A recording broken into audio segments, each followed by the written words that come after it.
ஐந்தாம் திருப்பள்ளி எழுச்சி.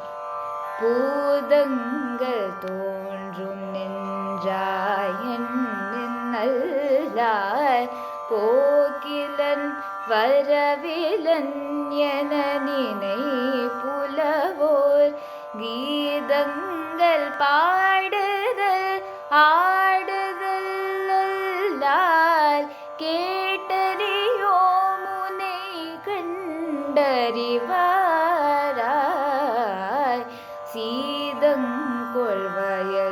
திருப்பெருந்துறை மன்னா சிந்தனைக்கும் வரியாய் எங்கள் முன் வந்து ஏதங்கள் அறுத்தெம்மை ஆண்டருள் புரியும் எம்பெருமான் பள்ளி எழுந்தருளாயே.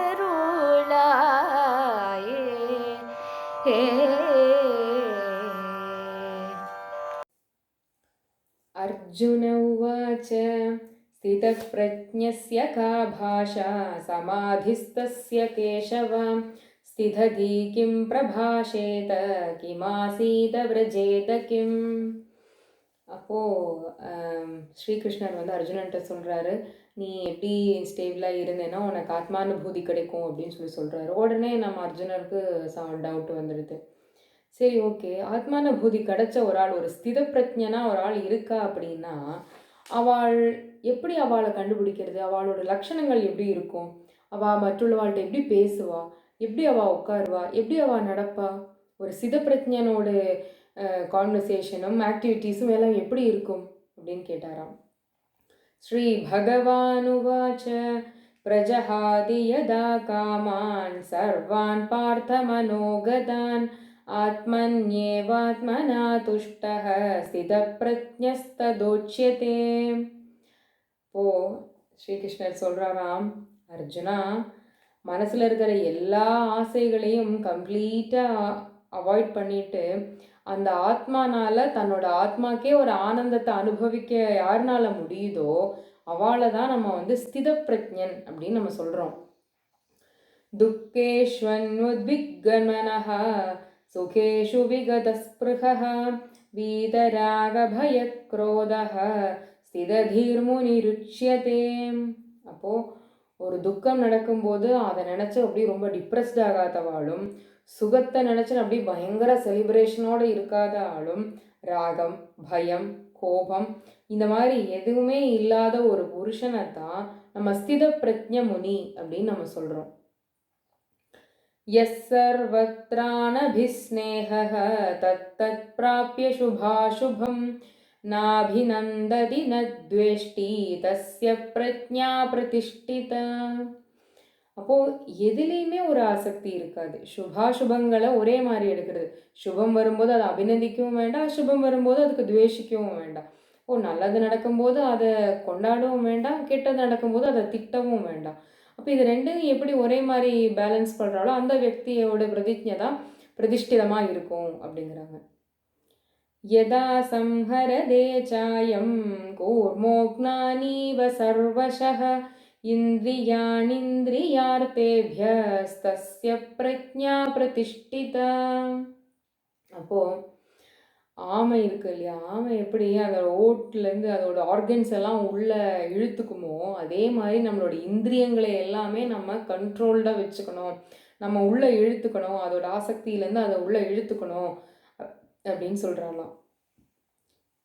விஷயா வினிவர்த்தந்தே நிராஹாரஸ்ய தேஹினஹ ரசவர்ஜம் ரசோப்யஸ்ய பரம் திருஷ்ட்வா நிவர்த்ததே. அப்போது இந்திரியங்கள்லாம்னால அப்போது அந்த விஷயங்களெல்லாம் அனுபவிக்க முடியலன்னா, இந்திரியங்கள்னால ஒரு தேகத்துக்கு விஷயங்களை அனுபவிக்க முடியலைன்னா அந்த தேகத்தை விட்டு அந்த விஷயங்கள்லாம் தள்ளி போயிடுமா. அப்போ தள்ளி போகும்போது நீ தள்ளி போனால் கூட அந்த தேகத்துக்கு அந்த விஷயங்கள் மேலே ஒரு ஆசை இருந்துகிட்டே இருக்குமா. அப்போது அந்த பரமாத்மாவை என்னைக்கு தரிசனம் பண்ணுறாளோ, தரிசனம் பண்ணுற அன்னைக்கு அந்த சின்ன சின்ன ஆசைகளும் அவளை விட்டு அகர்ந்து அவள் ஒரு ஸ்தித பிரஜ்ஞன் ஆயிடுறாளாம். யததோ ஹ்யபி கௌந்தேய புருஷஸ்ய விபஸ்சிதஹ इन्द्रियाणि प्रमाथीनि हरन्ति प्रसभं मनः तानि सर्वाणि संयम्य युक्त आसीद मत्परः वशे हि यस्येन्द्राणि तस्य प्रज्ञा प्रतिष्ठिता குந்தி புத்ரா இந்திரிய நிகிரகத்துக்காக நம்ம பிரயத்னப்பட்டு இருக்கோம்னா இந்த இந்திரியங்களுக்கெல்லாம் எந்த ஒரு ஆசையும் இல்லாமல் நம்ம அதை கண்ட்ரோல் பண்ணுறதுக்காக நம்ம ட்ரை பண்ணிட்டு இருக்கிறச்ச கூட அந்த வித்வானாய அந்த புருஷனுக்கு கூடி தன்னோட மனசை அதிசக்தமாக இழக்கி வரைய ஒரு சுனாமி எர்த்குவேக் மாதிரி அப்படி டோட்டலாக அதை கொலாப்ஸ் பண்ணுற அளவுக்கு இந்திரியங்களுக்கு அவ்வளோ பலமாக இருக்கும். ஆனால் அப்படி இருக்கிற இந்திரியங்களை கூட நம்ம அடக்கி யோகயுக்தமாக்கி சுவாமி என்னலே நீ அந்த மனசை நீ அடக்கி வைக்கணும், அப்படி நீ ஸ்டேபிளாக நீ என்ன மனசில் நினச்சிட்டு அந்த மனசை நீ உன்னால் கட்டுப்படுத்த முடியுதுன்னா இந்திரியங்களை உன்னால் கட்டுப்படுத்த முடியுதுன்னா அப்போது நீ ஒரு பிரதிஷ்டிதனாகவும் ஒரு ஸ்தித பிரஜனாகவும் உன்னால் ஆக முடியும் அப்படின்னு சொல்லி சொல்கிறாராம்.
போகிறோம்னா ஸ்ரீனிவாசா கோவிந்தா அந்த பாட்டை நான் இன்னைக்கு வீணையில் வாசிக்க போகிறேன்.